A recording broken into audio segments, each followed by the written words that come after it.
자, 요 숙제 내준 건요. 점수를 물어보지도 않고 얼마나 맞았는지 얼마나 틀렸는지도 물어보지 않을 겁니다. 이제 체크도 안 할 거고요. 뭐 보나마나 많이 틀릴 거라서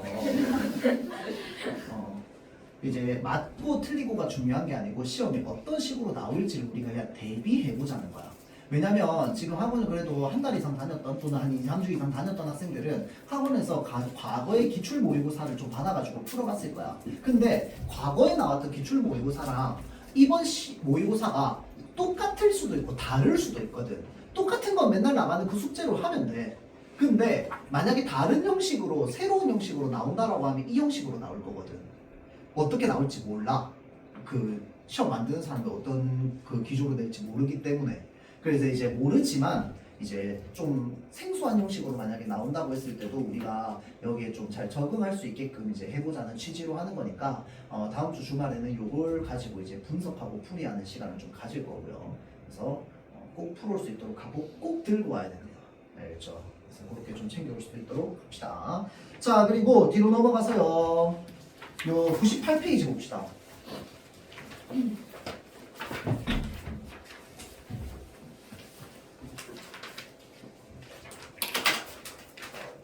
자, 그래서 광화문 겨울 불꽃 나무라고 하는 현대시예요. 현대시. 여기 보면 이제 그 서울의 풍경이 이렇게 좀 나와 있죠. 자, 그래서 이거 한번 봅시다. 해가 졌는데도 어두워지지 않는답니다.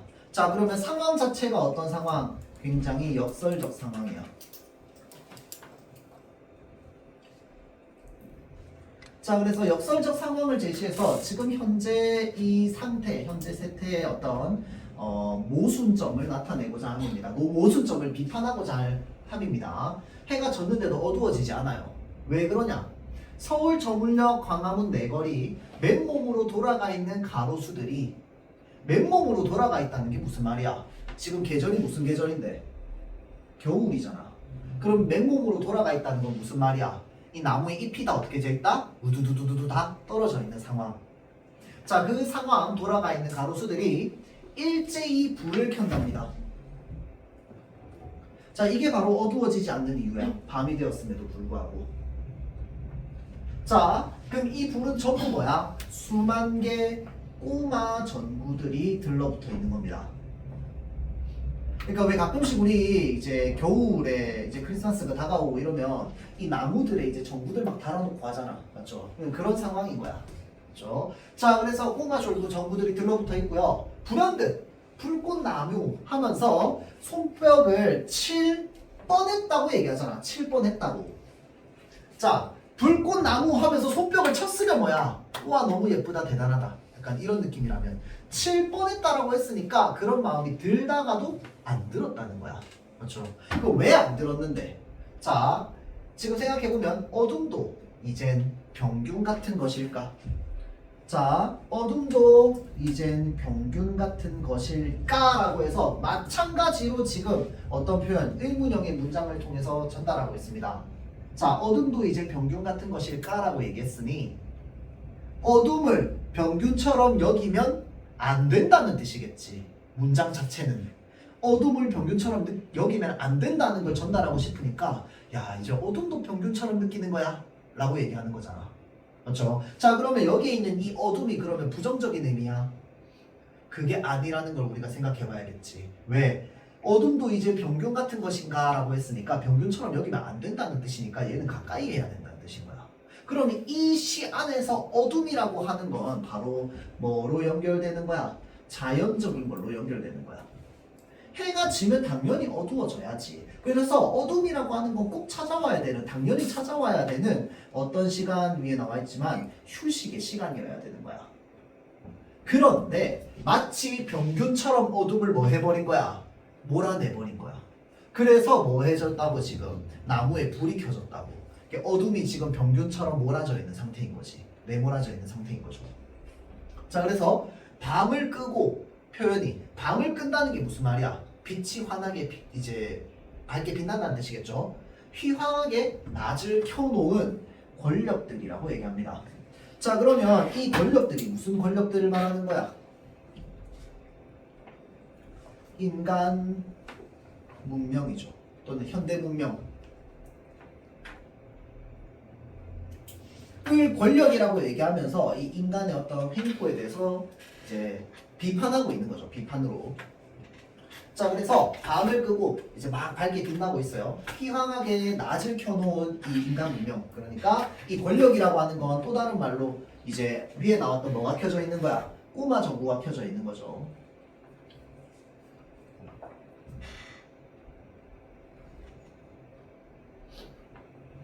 내륙 한가운데 서 있는 해군 장군의 동상도 잠들지 못한답니다. 무슨 동상인데 이거?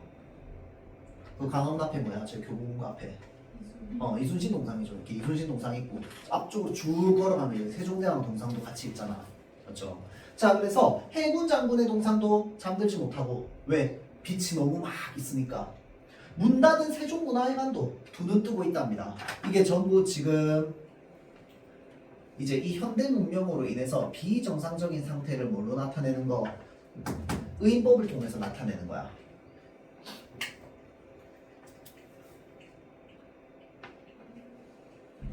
자, 다음.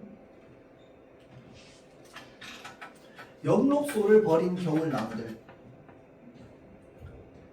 한밤중에 이상한 광합성을 하고 있답니다.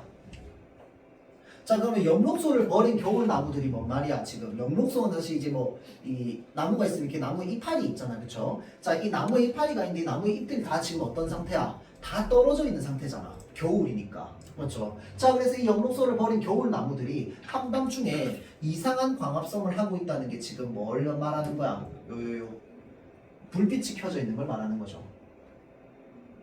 자, 그래서 광화문 하면 이게 이제 언어유희죠.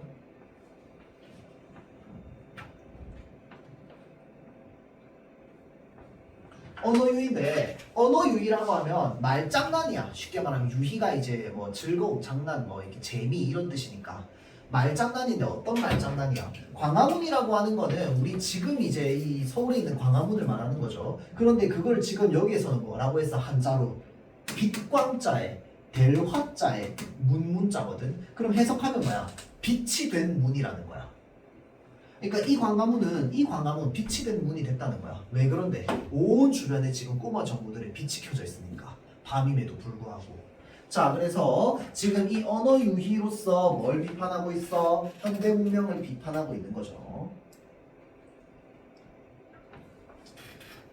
뿌리고 내려가 있던 겨울나무들이, 자, 이 뿌리로 내려가 있다라고 하는 건 실제로 겨울나무가 밑으로 내려가 있는 거야? 그건 아니죠. 그러니까 겨울나무가 뿌리로 내려가 있다는 건 땅속에 뭐 잠들어 있다, 휴식하고 있다 정도로 우리가 볼 수 있어요. 자, 그래서 이 휴식을 취하고 있던 겨울나무들이 저녁마다 황급히 다시 위로 올라와야 되는 거야. 이상한 광합성 때문에. 그래서 겨울이 지금 뭐하다?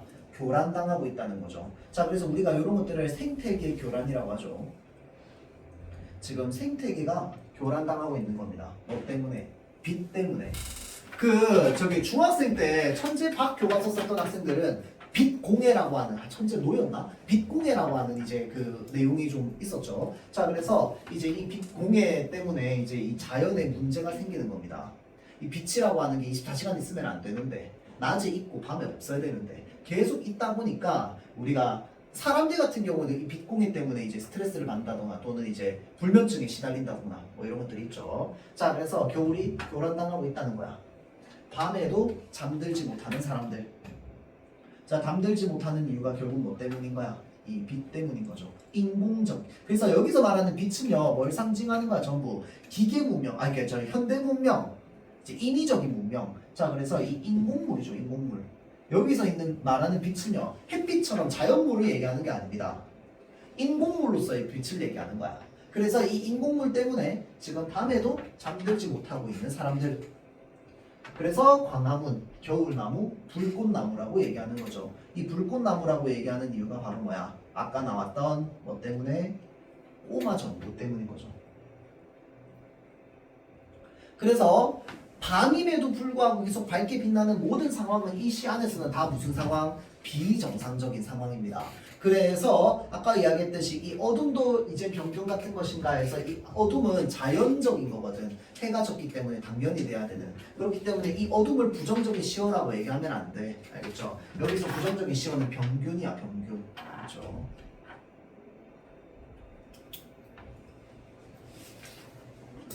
자, 그래서 옆에 이제 정리를 한번 좀 보자면 이 비판적입니다. 뭐가 뭘 비판하고 있는데 현대 문명에 대한 비판이죠.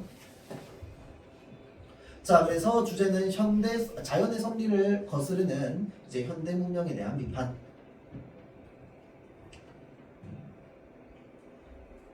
자, 그 다음에 일상적인 소재에서 의미를 발견합니다. 일상적인 소재가 뭔데? 이 겨울나무죠.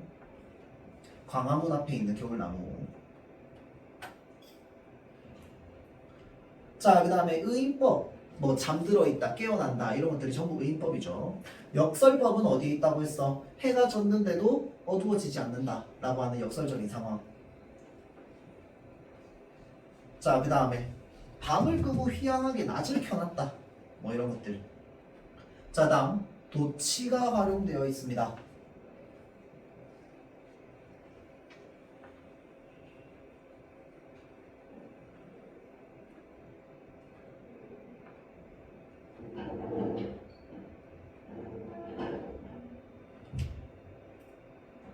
아, 근데 이거 도치법은 좀 냅둡시다.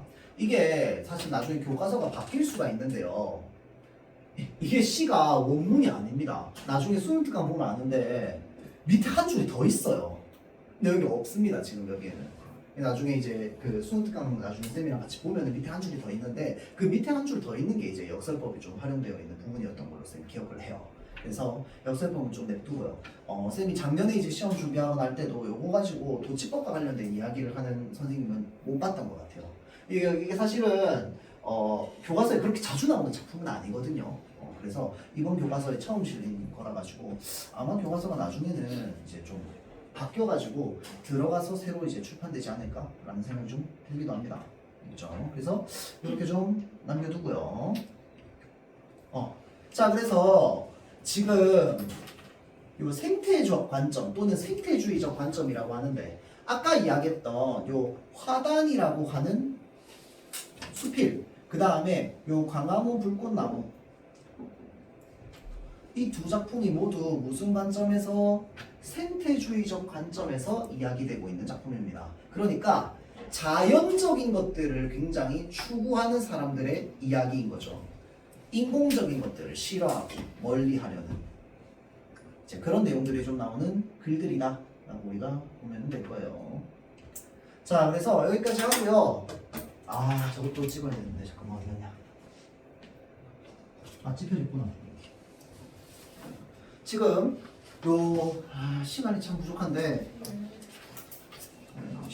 자, 일단은 미안한데요, 요것도 숙제입니다. 근데 제가 기다려봐. 기한은 안 정해져. 다음 주까지는 아니고요.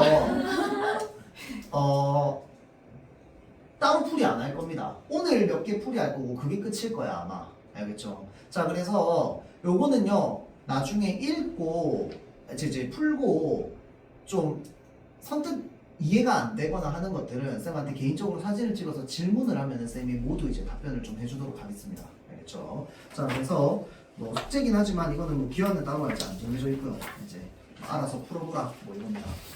그래서 하나, 둘, 셋, 넷, 다섯, 여섯. 저쪽 방향으로 좀 넘기고요.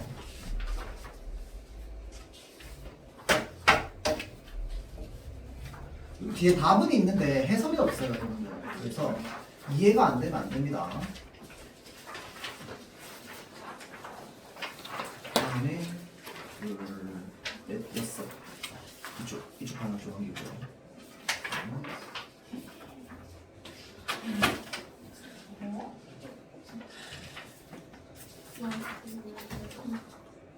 아니다, 여러분들 요거 다음 주에 다 안 풀어봐도 되니까요. 일단은 다음 주에 들고 오긴 다 들고 와주세요.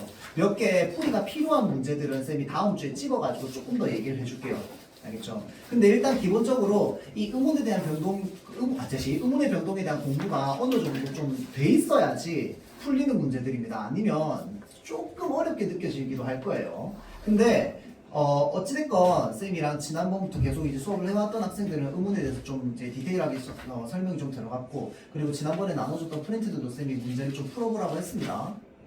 그래서 그 이제 마작 그 국어 교재 그때 이제 의문 들어갔던 거 그것도 이제 문제들 좀 풀어보라고 했었고, 지금 좀 늦게 합류했던 학생들도 쌤이 일단은 수업 영상이나 자료들을 다 제공을 해줬단 말이야. 그래서 이제 아예 공부를 하지 않았다는 가정하에 이제 이거를 좀 하자고 하는 거니까.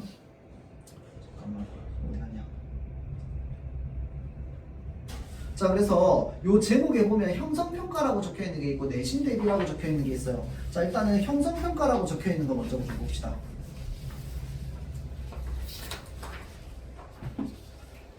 자, 체크해주세요. 지금 문제 풀 겁니다. 자, 1번 문제 풀고요.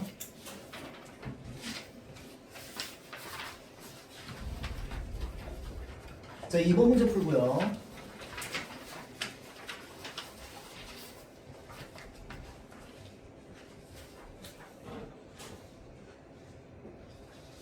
사 번 문제 풀고요.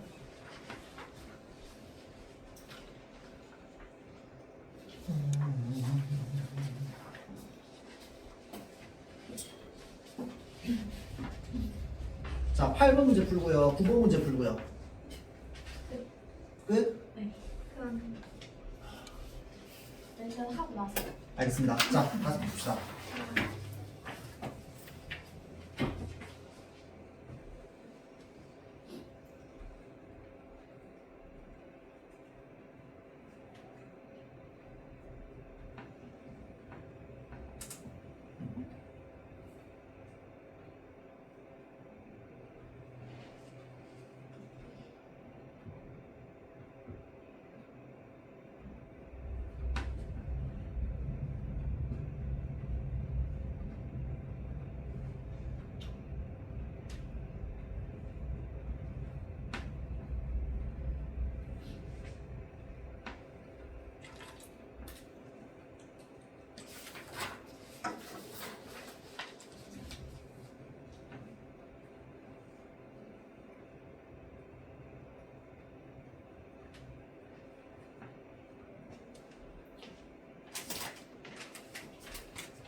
자, 스톱. 앞에 고개 들으세요.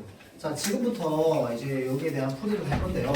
일단 기본적으로 지난번에 우리가 수업했던 내용을 기본적으로 알고 있다는 전제하에 이제 시작을 하는 겁니다. 자, 그렇기 때문에 여기에서 내가 선뜻 기억이 안 난다, 못 알아듣는 말이 있는다 라고 하면은 있다 라고 하면 일단 뭐부터 해야 되느냐, 다시 돌아가세요.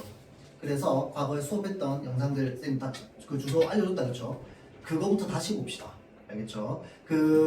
굉장히 디테일하게 수업을 지난번에 했다고 했어요. 그래서 이제 쌤이 그 수업 시간에 얘기했던 그 범위 안에서 대부분 학교에서 이제 진행이 될 거기 때문에 그 수업 때 얘기했던 것들은 개념적으로 기본적으로 개념을 좀 이제 알아두는 게 꼭 필요합니다. 그래서 거기 있는 개념들이 심지어 한번 그냥 알고 들어본 거에서 끝나면 안 되고 어느 정도 정리가 좀 되는 수준까지 되면 좋을 것 같아요. 그래서 지금 이 문제를 풀면서 이제 뭐 정답률이 좀 낮다든지 또는 이제 선지가 답이 바로 보이지 않는다든지 2개 이상으로 선지가 헷갈린다든지 하는 경우에는 이제 이 문제를 푸는 것도 푸는 거지만 일단은 자습서에 있는 것부터 먼저 해결하세요. 자습서가 가장 쉬워요. 알겠죠? 자, 그래서 자습서가 가장 쉽고요. 그 다음 조금 난이도가 있는 게 이제 그 지난번에 나눠줬던 그 개념들이 나와 있는 종이들 있죠. 이제 파일로 보내준 학생도 있고 종이로 보내준 학생도 있고 그러면 거기에 딸려있는 문제들 있죠. 그게 자습서에 있는 것보다 조금 더 어려울 거야. 그럼 이제 그거 해결하고요. 그러고 나서 이제 그 다음 난이도가 이거거든요. 자, 그래서 요렇게 순서대로 좀 차근차근 해결을 좀 할 수 있도록 하세요. 다음 주는 어차피 내신진도 안 나가고 모고 관련돼서 얘기할 거니까 2주 정도 시간 있을 거야. 그 시간 있는 동안 안 하면요, 그거 2주 끝나고 나면 여러분들 시험 한 3주 조금 넘게 남은 시간일 거예요. 시험 얼마 안 남았어요. 알겠죠? 그래서 더 이상 공부할 수 있는 시간이 없기 때문에 요 남은 2주 동안 요거를 좀 빠삭하게 문법 개념들을 좀 다시 다지도록 하세요. 그래서 다음번 문법 요 의문 수업 때는요, 요거 내가 생각할 때 이번 주에 다 못 끝낼 것 같아요. 다음 주에도 일단 들고 오세요. 다음 주에 해야 될 것 같아. 근데 숙제는 취소. 알겠죠? 숙제인 건 취소. 자, 그래서 다음 주에도 해야 될 것 같으니까 요거를 좀 하고요. 그 다음번 의문할 때는 실제 학교 시험 기출시험지 가지고 할 겁니다. 그러고 나면 그 뒤에는 의문 얘기 안 할 거야. 저기 시험 직전까지. 나머지는 그냥 이제 다 각자 공부고 문제만 그냥 계속 제공해 줄 거예요. 그러면 여러분들이 직접 풀고 뭐 해야 되냐면 이해가 안 되는 것들은 질문해야 돼요. 그래서 선생님이 질문하는 방식이나 이런 것들을 지난번에 잠깐 이야기를 했지만 지금 새로운 친구들이 좀 많은 관계로 다시 한 번 더 이야기를 좀 하자면 쌤이 조금 더 구체적으로 설명을 해주려고 캡처를 좀 해놨는데 이런 식으로 이제 질문을 하는 겁니다. 질문을 해요. 그러면 쌤이 바로 답장을 남겨주는 경우도 있고 바로 답장을 못 남겨주는 경우도 있어. 보통 주말엔 답장을 못 남겨줘요. 이제 수업이 하루 종일 꽉 차 있기 때문에 이제 평일 중에 나눠가지고 이제 순차적으로 쌤이 이제 질문해 놓은 것들에 대해서 쌤이 답들을 다 달아줄 거거든요. 이거는 나도 알 거고 원장쌤도 알 거야. 나한테 물어봐도 되고 원장쌤한테 물어봐도 되고 주말에 당장 급해서 알고 싶다라고 하면 주말은 원장쌤이 대답이 더 빠를 거고요. 평일에 내가 더 빠를 거야. 알겠죠? 자, 그래서 뭐 이런 식으로 그 다음에 이런 식으로 질문들을 남겨놓으면은 지금 질문들이 여러 개잖아. 그리고 학교 프린트에서 지금 여기 모르는 것들 자기가 표시해 놓은 거야. 그럼 여기 표시해 놓은 것들 내가 사진 찍어서 보내주면은 다 이제 대답 달아주겠다고. 그럼 시간 지나가지고 그거에 맞춰가지고 순서대로 쭉 이제 답들을 다 달아놓을 거거든요. 자, 그래서 이런 식으로 쌤이 다 이렇게 이제 달아놓을 거야.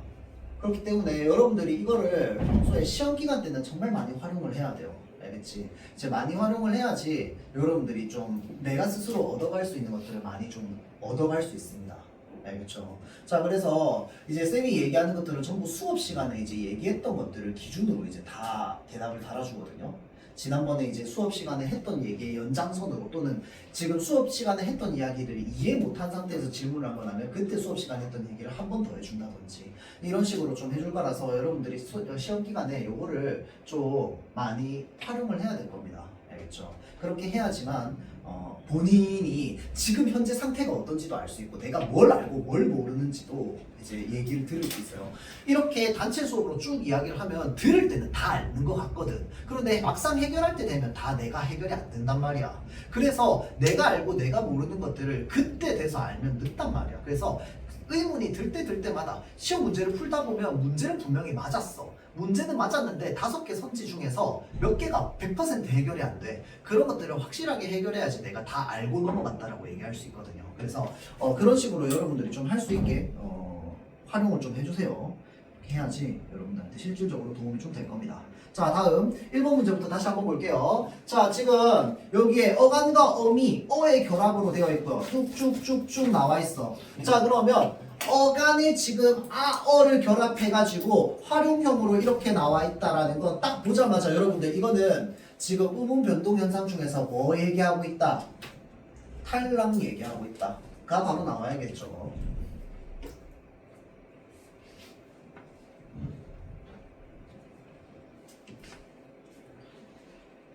자, 그래서 A와는 달리 B에서는 자음이 하나 탈락한 후에 연음이 일어난다라고 되어 있습니다. 자, 그러면 여기에서 살펴봐야겠지. 얘는 걸어라고 하면서 그냥 그대로 쓰여 있습니다. 자, 그러면 이 A에는 탈락이 일어났어, 안 일어났어?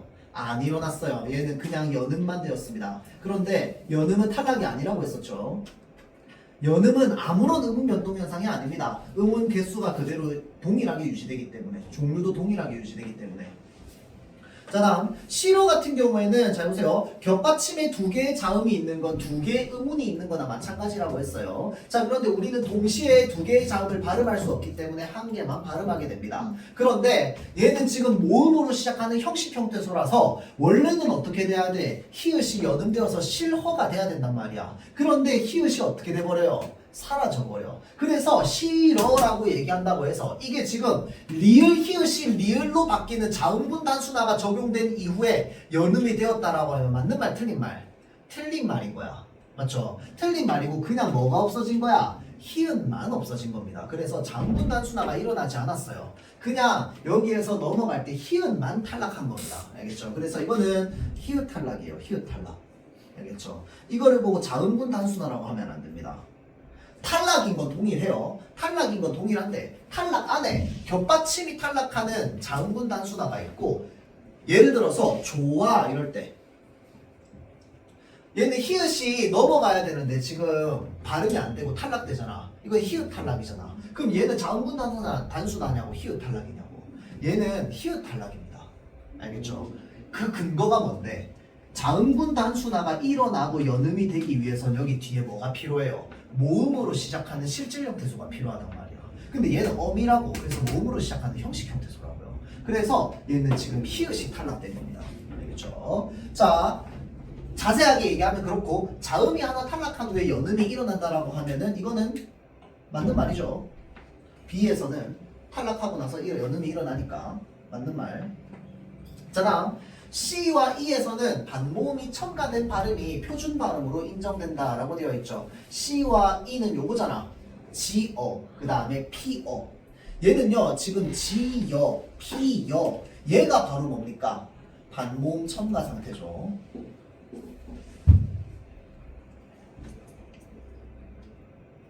자, 그래서 지어, 피어라고 하는 게 있으면 얘는 지여, 피여로 발음하는 것도 가능한 거죠. 자, 그래서 이거 전부 다 탈락이라고 하면 안 되겠네. 맞죠? 얘는 탈락이 아니라 지금 뭐가 이루어진 겁니까? 첨가가 이루어진 거죠.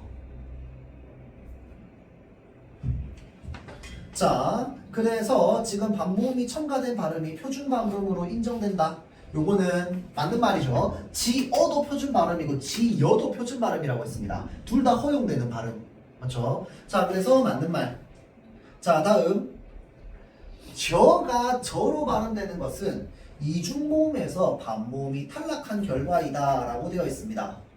자, 그래서 요것도 지금 반모음이 탈락한 결과이다 라고 되어 있는데, 자, 요게 저가 저로 발음되는 거 혹시 여러분들 알고 있습니까? 이거 중학교 2학년 때 했는데.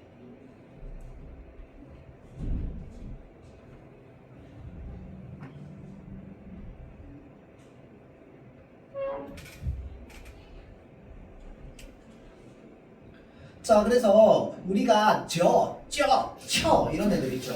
저. 얘는 우리가 저로 발음하지 않습니다. 어떻게 발음해요? 저로 발음합니다. 맞죠?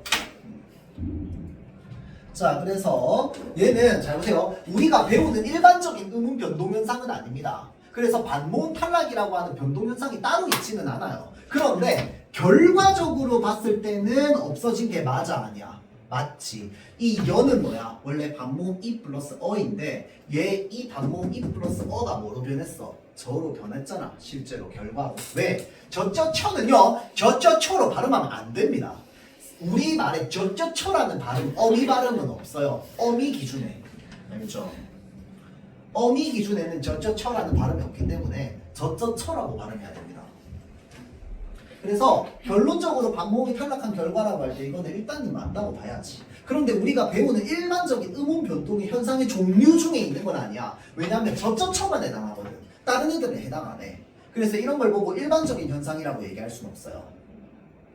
자, 그러면 정답은 몇 번입니까? 5번이에요, 5번. 예를 들어서 피어가 결합해서 표로 결합하면 얘는요, 피읍에 인수분해 하듯이 나누면 피읍에 반모음 이에 어가 결합한 형태가 표잖아. 그래서 피어가 표로 발음되는 건 탈락이 아니라 뭐라고 했어요? 반모음화라고 했습니다. 반모음화 현상이에요. 이 플러스 어잖아. 피어는. 그런데 그게 바로 뭐야? 지금 여가 됐다는 거거든. 그런데 여를 인수분해하면 어떻게 되는데? 반모음 이 플러스 어가 될 거 아니야. 그러니까 결국은 이 플러스 어가 반모음 이 플러스 어가 됐기 때문에 이가 반모음이 되었다라고 해서 반모음화 현상이라고 해서 우리가 일반적으로 얘를 지금 현재 교육과정에서는 교체라고 부릅니다. 근데 교과서에 있진 않아요. 요거는 보통 고3 때 나오는데 학교에서 선생님이 프린트로 할 수도 있어요. 근데 여러분 학교는 안 할 가능성이 높지만 일단 알아는 두세요. 알겠죠? 자, 그래서 정답이 5번이 탈락한 게 아니기 때문에. 알겠죠? 자, 일단 여기까지 하고요. 다음 거는 저거 합시다. 다음 시간부터 또 좀 합시다. 그렇죠? 그래서 요거 숙제 취소. 테스트 다음 시간에 할 거니까 혹시 음운의 변동 공부하고 싶으면 좀 공부를 하셔도 되고요. 그렇죠? 요거 종이. 자, 다음 주에 챙겨와야 되는 거 이번 시간에 받았던 음운의 변동 그 프린트 2개, 그 다음에 숙제로 내줬던 모의고사 요거 3개 꼭 챙겨오세요. 알겠죠?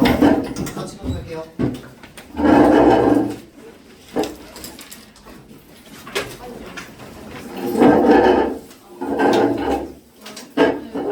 고생했어. 고생했어요. 나 1시 반까지 안 돼. 그냥 1시.